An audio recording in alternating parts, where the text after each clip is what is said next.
Hey, you want me to take it out? Oh shit.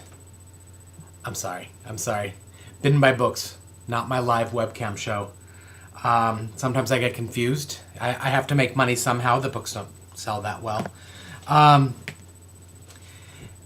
okay, let's see. Yesterday we talked about, and it is yesterday now. It's today now. Yesterday was yesterday when I did the first two vlogs.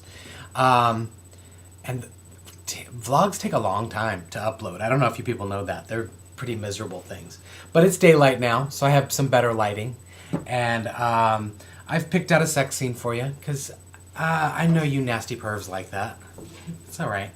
It's okay. It's okay to like it. Um, I don't know if I mentioned it, but from here to here was a big change. There's a big difference in the cover. Obviously, they've kind of moved towards a more like comedy type of a cover. She looks like the Joker almost, which is frankly, she is. She's dangerous and funny and all those kind of things. But what also is amped up in this book is just how porny it is. It's very porny, and I think that's probably the reason why my agent, because I have a young adult book that we're going to be shopping pretty soon, and I definitely can't go under this name here. Not this one, not that one right there. It's not going to work. So I have a pseudonym, and I'm not sure whether I'm even going to reveal it. Who knows? But let's read a quick sex scene. Let's do that. This is by in no means the dirtiest sex scene in the book. I guarantee you. It's probably the tamest sex scene in the book. So you'll get a flavor for what I consider tame. Scott flopped naked across my 1,000 thread-count Egyptian cotton sheets from French Quarter in a big X, extremities reaching for the corners as if I were readying the restraints for a bit of fringe play, which I'm totally not into. He pumped his butt muscles a few times, inched up on his elbows, and turned back to see if I was looking. "Why are we together, Mandy?" He flipped over onto his back, exposing some particularly unmanicured landscaping. "Ew. Don't call me that unless you've got a sparkly gift. Also, we're going to have to do something about that." I waved my hand over the startling hair mound around his dick. "It's like a forest." He propped himself up on his elbows. "I'm entering my au naturel phase. I'm being serious, though. Why are we?" "So am I. I'm going to get the clippers in a minute."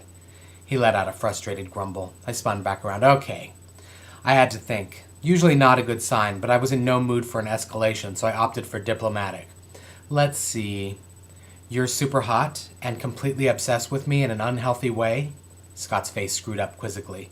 "And I really like that sort of thing. Find it completely endearing and adorable, except for that big 70s bush you're rockin'." "Oh," he brightened, "I can live with that." "Good." I turned to get the clippers. Scott was up and pressed against me in a second. I never get used to his speed, but the warmth was unmistakably comforting.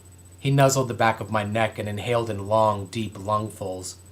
I didn't have to imagine the scent, earthy as loam, but could never quite understand the allure. Not that I should question it, far be it from me to make those kinds of judgments, with what I put in my mouth and all. Still, we right zombies have a kinship with the shapeshifters in our ability to track by scent, also in our ability to let the power of that scent get away from us and cloud our judgment. Scott's heavy breathing rattled like a snarl. "Whoa, mister, careful with those drags." He huffed and circled my chest with his arms, nestling his hips in obvious arousal against the small of my back, the ruined silk. I pulled away. "Let me get this off and hit the shower." The floor of the Hooch and Cooch left some pretty nasty memories on these clothes. The Hooch and Cooch is a strip club. And I think you know what kind of stains she might have acquired on her silk outfit. I'm talking about jizz. Anyway, you'd know that by this point. Plus, I could use a brushing before we kiss.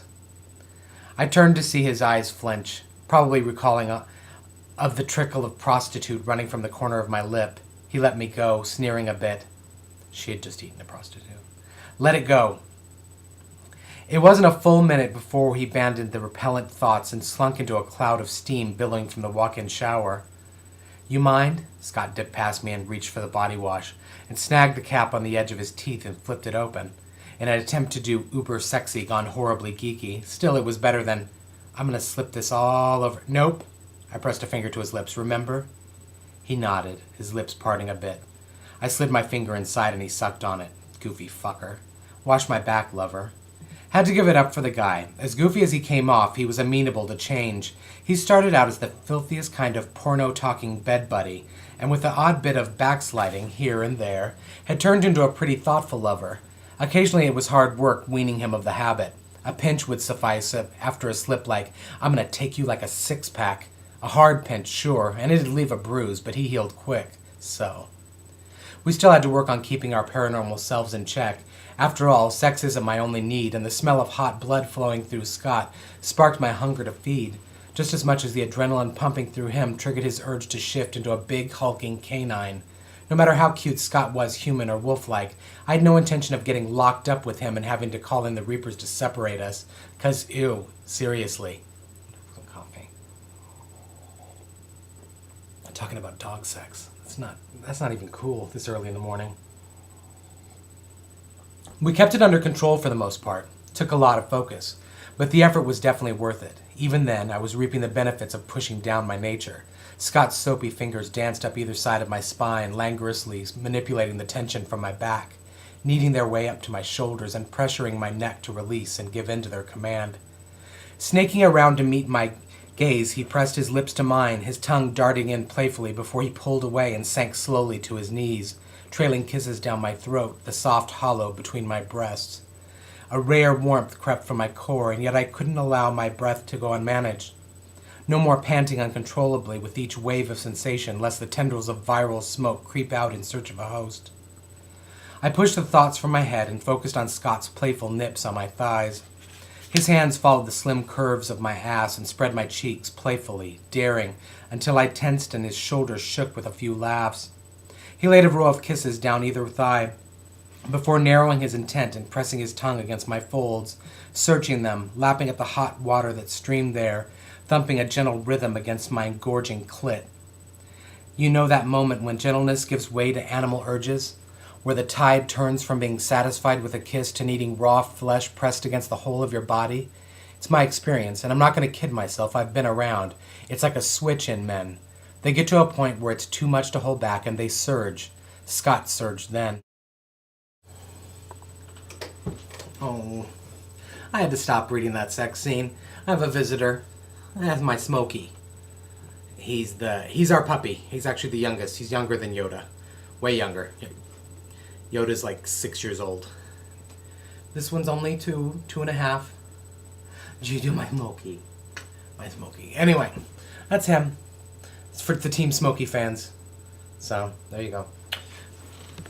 Plus, I actually read that whole thing and it went way over 10 minutes, and YouTube hates me if I go over 2 minutes. 10 minutes, I mean. So, where are we at? You've bought that so that you have a chance to win both of these, right?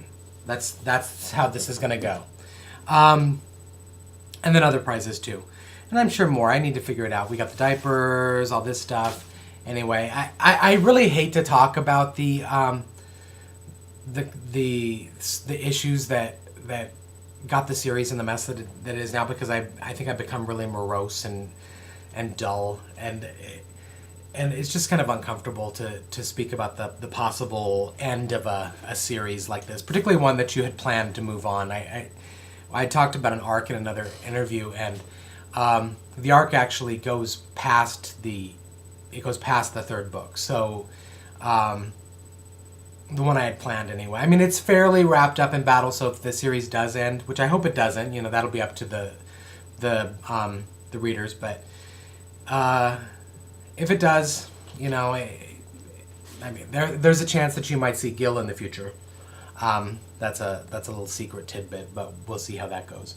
But for now, I guess we're moving into vlog number 4. I had only planned 3, but I gotta get to the meat of the situation in the sex scene, obviously.